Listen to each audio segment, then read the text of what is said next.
আসসালামু আলাইকুম। সব বাইরা এবং আফুরা কেমন আছেন? আলহামদুলিল্লাহ আমি ভালো আছি। তো আজকে আর একটা গুরুত্বপূর্ণ বিষয় নিয়ে আপনাদের সামনে আসলাম।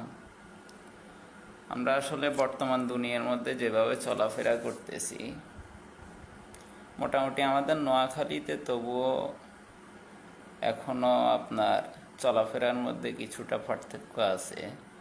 নারী এবং পুরুষের মধ্যে মোটামুটি আলাদা আলাদা স্টেজ আছে।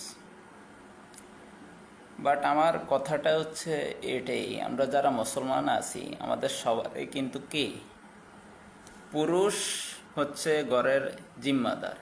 পুরুষের চলার স্টাইল হবে আলাদা সিস্টেমে, এবং নারী হচ্ছে আবার আলাদা আর একটা সিস্টেমে চলবে।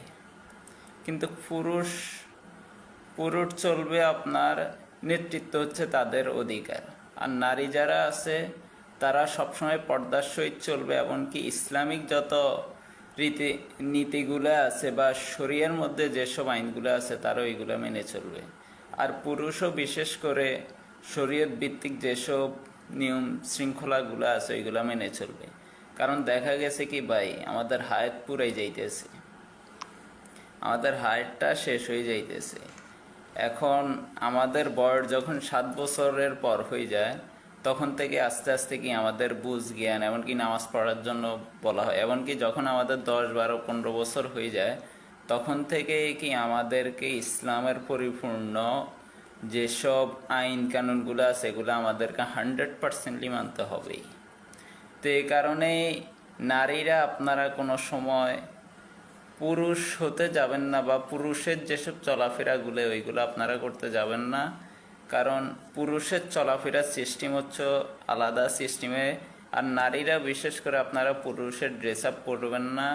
আর পুরুষ যারা আছেন তারা যেহেতু মনোনীত আমির আল্লাহর পক্ষ থেকে, তো আপনারা মোটামুটি কন্ট্রোলিং পাওয়ার যতটুকু আছে ওইটা দিয়ে আপনার ফ্যামিলিকে পরিচালনা করবেন। এভাবে মোটামুটি আমরা যদি নিজ থেকে বুঝে নিজের বিবেক খাটিয়ে ইসলামের মধ্যে চলাফেরা করি, এবং ইসলামিক যেসব ভালো ভালো বইগুলো আছে ওইগুলো যদি আমরা কি মোটামুটি কন্টিনিউয়াসলি নারীদের জন্য ইসলামিক যেসব বইগুলো আছে আমরা যদি নারীরা ওইগুলো ফলো করি, কারণ পুরুষের জন্য ইসলামিক শরিয়া ভিত্তিক যে বইগুলো আছে ওইগুলো যদি আমরা ফলো করি, তাহলে ইনশাল্লাহ প্রতিটা ঘরের মধ্যে, এমনকি প্রতিটা ফ্যামিলির মধ্যে, প্রতিটা ফ্যামিলি থেকেই কিন্তু একটা জাতি থেকে, এমনকি একটা মোটামুটি একটা এলাকা, এরপর একটা দেশ থেকে এভাবে আস্তে আস্তে আপনার শান্তিটা আসবে। তো ইনশাল্লাহ ভাই, সবার প্রতি দোয়া রইল, আপনারাও আমার জন্য দোয়া করবেন।